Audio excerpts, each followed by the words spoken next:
berdiskusi, Anda bisa add WhatsApp saya. Saya senang sekali bila mendapatkan teman-teman baru. Anda bisa add WhatsApp saya di 0895 07 08 0789. Kita akan mulai. Temanya keren sekali. Ryan, kenapa bicaranya miliaran? Karena jawabannya adalah jutaan tidak lagi membuat orang bisa hidup aman dan nyaman. Coba Anda cek video di RF Channel ini dengan tema 100 juta tidak ada artinya. Coba Anda tonton ulang video itu, di mana ternyata dengan uang 100 juta kita tidak bisa apa-apa dalam kehidupan kita sehari-hari. Dan ke depan tentunya, kalau sehari-hari sudah berat, apalagi ke depan gitu ya. Jadi mari kita coba berpikir bagaimana dengan sudut pandang miliaran. Dalam pengalaman saya, setidaknya ada dibagi menjadi 4 bagian. Orang pertama adalah orang yang tidak bisa membayangkan bagaimana mencapai uang miliaran. Kenapa?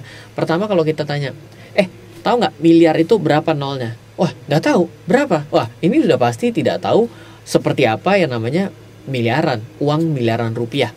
Dan kalau orang yang seperti ini repot nih gitu ya. Nah, versi kedua adalah orang yang punya miliar tapi tidak bisa mengelolanya. Ini kejadian di sekitar saya, ada cukup banyak orang tua yang kaya. Dia teridentifikasi punya uang miliaran rupiah, nolnya 9, saya kasih tahu. Ternyata anak-anaknya tidak bisa mengelola dengan baik, dan dia juga tidak bisa mengelola aset alokasinya dengan baik, dan di masa tuanya tidak aman hidupnya. Karena apa? Uangnya sudah habis sebelum waktunya. Padahal miliaran loh. Nah, yang ketiga, ada orang yang belum punya miliar tapi pintar menghabiskan uang. Ini lebih ngeri lagi dibandingkan orang yang pertama. Maka orang yang tipe ketiga ini lebih ngeri daripada orang yang pertama. Orang tipe ketiga ini adalah tidak pernah punya uangnya, tapi juga paling pintar ngabisin duitnya. Jadi belum datang sudah pergi. Contohnya orang belum datang sudah pergi itu biasanya ditandai dengan ketika dia baru tanggal 1 terima uang, tanggal 5 udah miskin. Ini adalah orang yang habis karena hutang. Berarti sebelum uangnya datang sebenarnya uangnya sudah habis dong. Karena kan sudah ditunggu oleh orang yang mau nagih hutang dia. Nah, orang yang keempat adalah ada orang yang punya miliaran tapi bingung cara menggunakannya. Ini lumayan baik lah ya. Adalah orang yang punya uang miliaran tapi bingung cara menggunakannya. Ya kalau versi yang lain berarti udah lebih superior lah. Yang ini yang perlu treatment khusus menurut saya. Di bagian 4 ini adalah yang perlu treatment khusus. Jadi kita akan bagi dua. Kita bicara dulu untuk yang belum memiliki uang dengan nilai 1 miliar. Jadi saya akan berbicara dengan sudut pandang bagi teman-teman, bagi Anda yang tidak memiliki uang dengan sedikit mungkin senilai 1 miliar. Anda merasa nilai itu terlalu besar untuk Anda miliki? Mungkin ya, ngomong miliaran, makan buat besok aja susah. Ada yang bilang begitu. Beberapa di video saya sempat baca komennya seperti itu. Berarti Anda merasa nilai itu terlalu besar untuk Anda miliki. Sehingga Anda ya menjauhkan diri dari angka 1 miliar. Oke, kalau Anda berada di fase ini, maka fix Anda tidak akan pernah punya uang dengan nilai tersebut. Oke, jadi buat Anda yang belum memiliki uang 1 miliar dan Anda merasa bahwa nilai tersebut terlalu besar, maka bukannya besar kemungkinan sih, sebenarnya hampir dikatakan mutlak bahwa Anda tidak akan pernah punya uang dengan nilai tersebut. Andaikan kalau punya, itu tidak akan berlangsung lama. Seperti Evelyn Adams, saya ceritakan bahwa dia adalah seorang penjudi. Dia mendapatkan uangnya dari hasil judi 2 kali berturut-turut. Jadi dia ini orang yang sangat beruntung yang menang di roulette, bukan di roulette, di slot. Ternyata uangnya habis kembali. Dia mendapatkan uang di atas 1 miliar. Silakan Anda browsing sendiri, dan dia kembali miskin.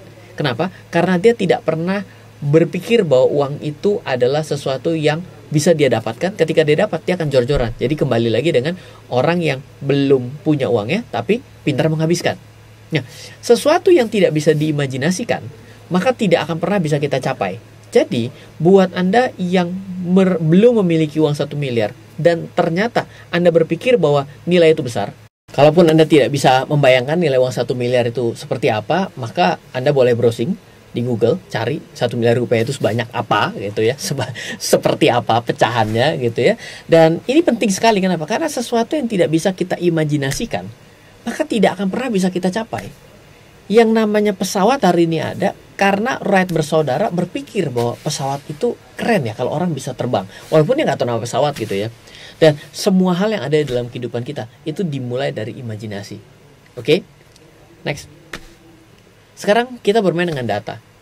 Indonesia berada di jajaran ke-98 dengan indeks cost living di dunia berdasarkan sebuah website, Anda cek sendiri, dari 135 negara. Berarti boleh dibilang Indonesia ini memiliki nilai living cost yang kurang dari rata-rata. Bersyukur dong, berarti Anda bisa hidup hemat ya. Biaya hidup di Indonesia lebih murah 63% dari New York City. Biaya rental properti 90% lebih murah dari New York City. Wah, mantap sekali, berarti bersyukurlah Anda berada di suatu negara dengan biaya hidup yang murah. Average income Indonesia adalah peringkat 60 dari 78 negara. Ini juga terima kasih juga ya. Terima kasih ya. Kalau nomor 1 berarti seru ya. Jadi pengennya adalah living cost terendah tapi peringkat income tertinggi gitu ya. Ini dia. Hidup ini kadang-kadang mau enaknya aja tanpa mau nggak enaknya gitu ya. Average income Indonesia adalah peringkat 60 dari 78 negara yang ada based on data. Anda bisa cek sendiri worlddata.info. Catatan Vietnam adalah ke-67. Terima kasih.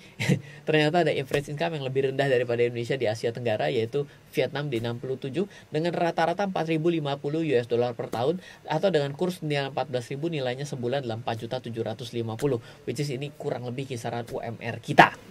Oke? Apa tujuannya dengan kita melihat data ini? Dengan biaya hidup rata-rata saja, ini dasar yang tidak enak.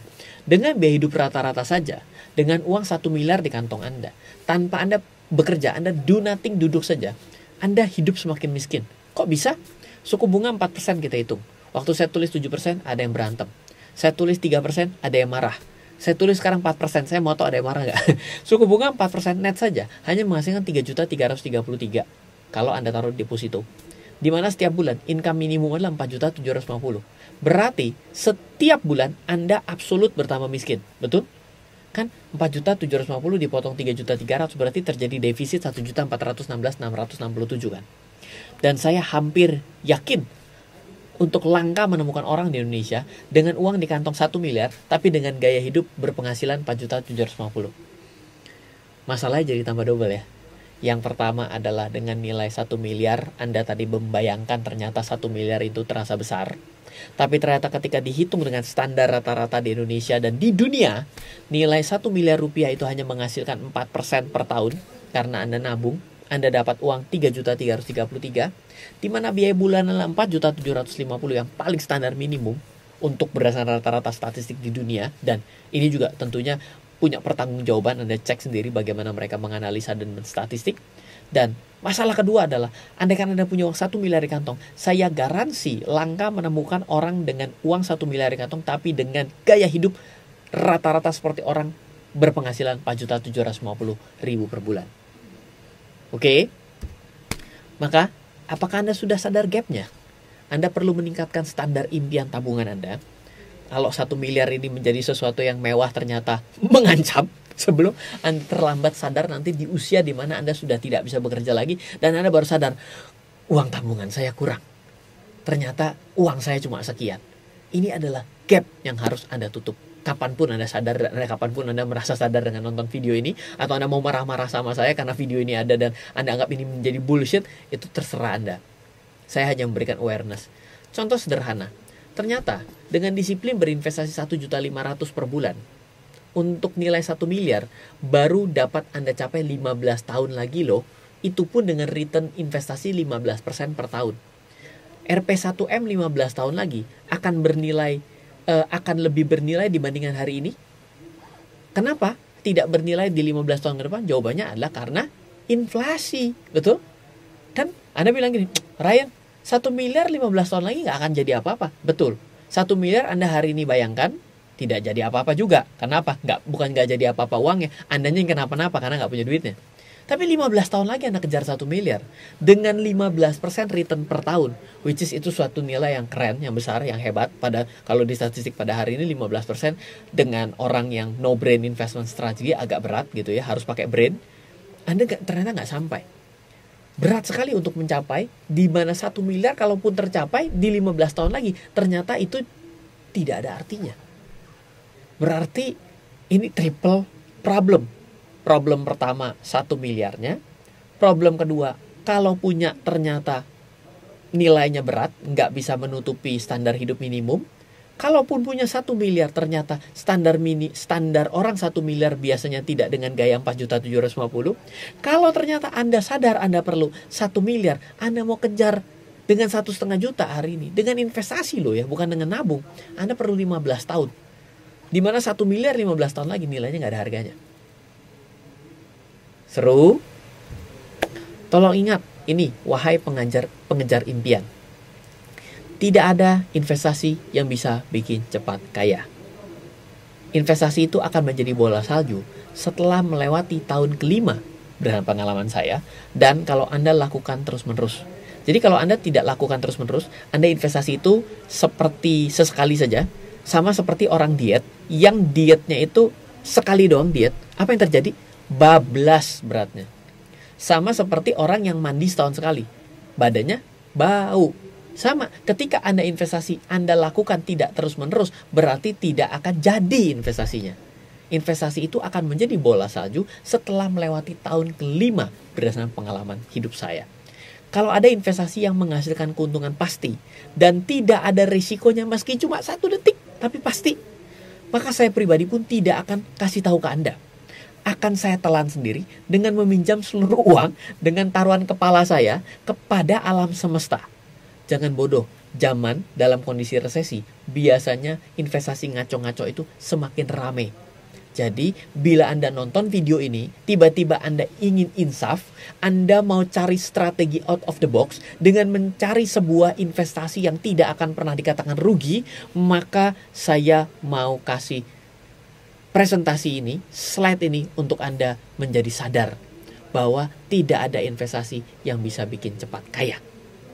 Investasi itu baru terasa menjadi bola salju kalau di atas 5 tahun. Dan tantangannya dilakukan terus-menerus. Kalaupun ada yang pasti 1 detik saja, saya aja nggak mau berbagi kepada Anda. Oke? Capital market dan turunannya.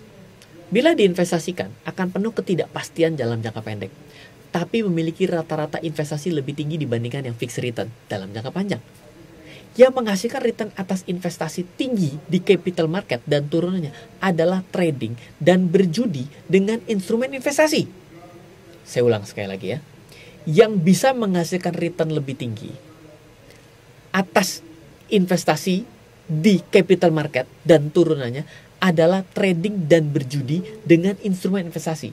Saham itu instrumen investasi, tapi bisa dijadikan judi karena Anda nebak naik dan turun. Atau Anda dagang karena Anda merasa sekarang murah, besok bisa mahal.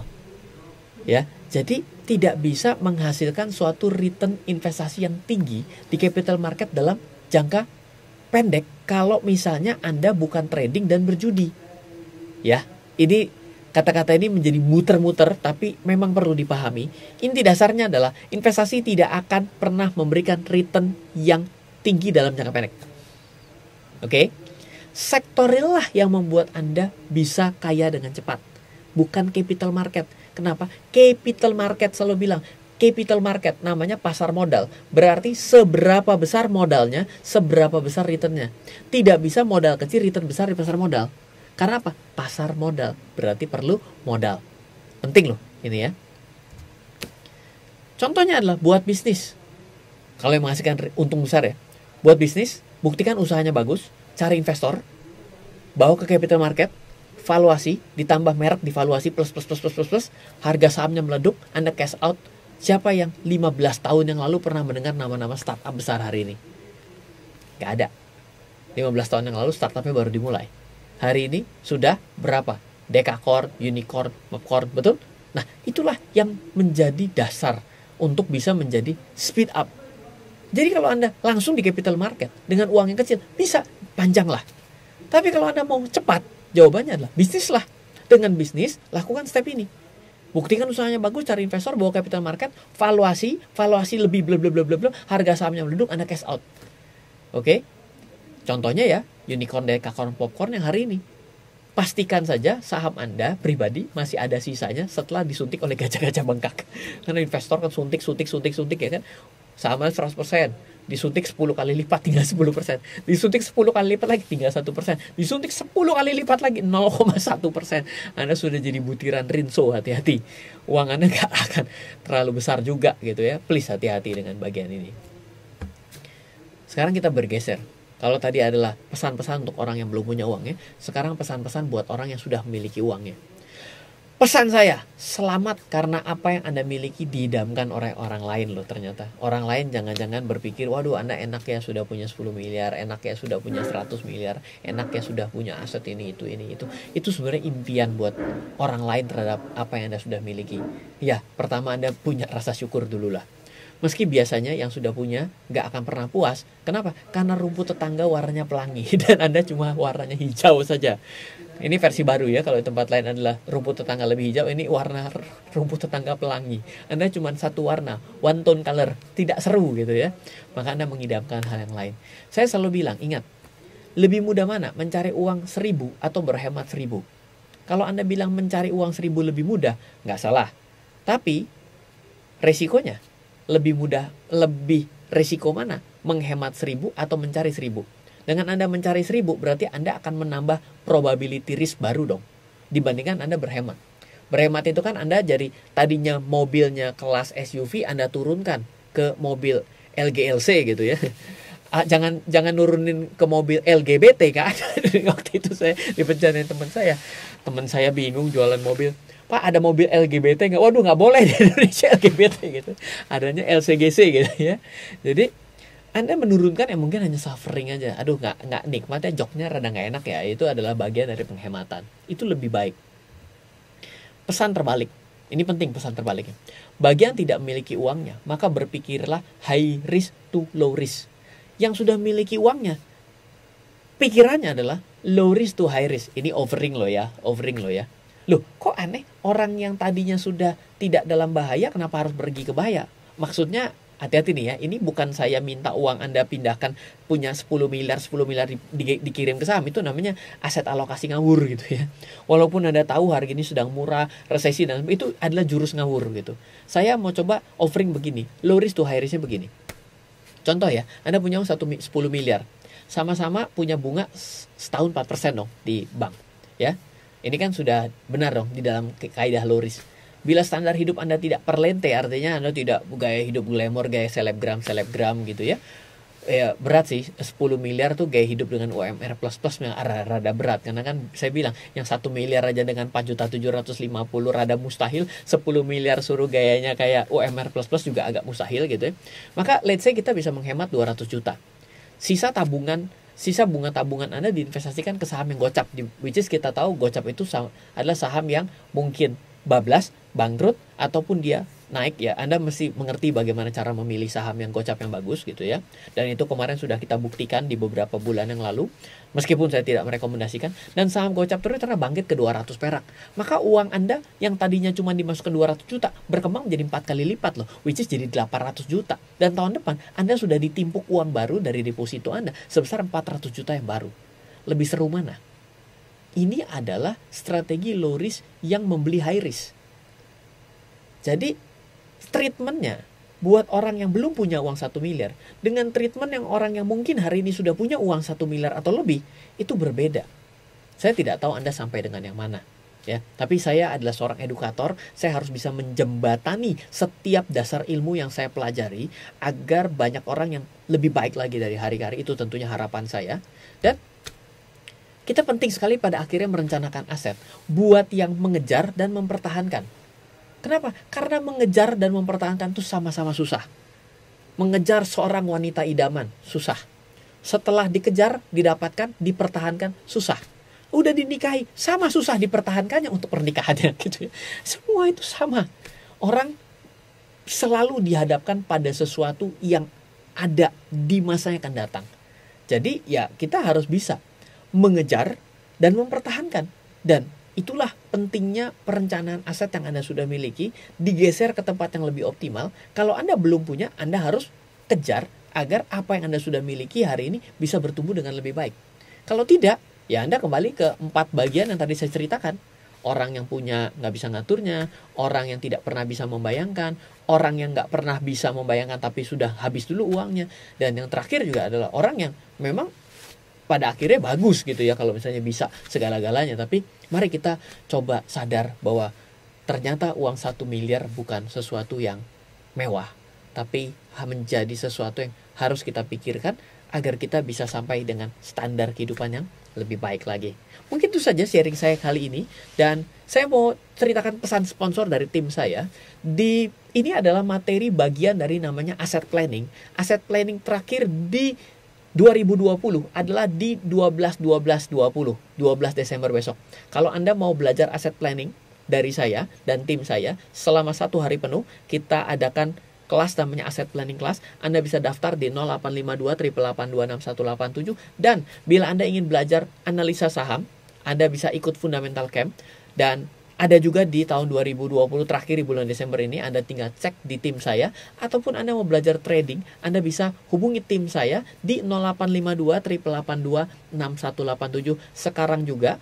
Bagi Anda yang daftar sampai dengan hari Jumat tanggal 11 Desember 2020, akan saya berikan 2 hal yang menarik. Satu, saya akan memberikan course, judulnya adalah Speed Course. Ini adalah bagaimana Anda memahami ada pemetaan investasi dan trading di saham. Dan ini nilainya adalah 1 juta sendiri. Yang satu lagi adalah US Stock Market, How to Make Money, How to Trading and Investing from US Stock Market.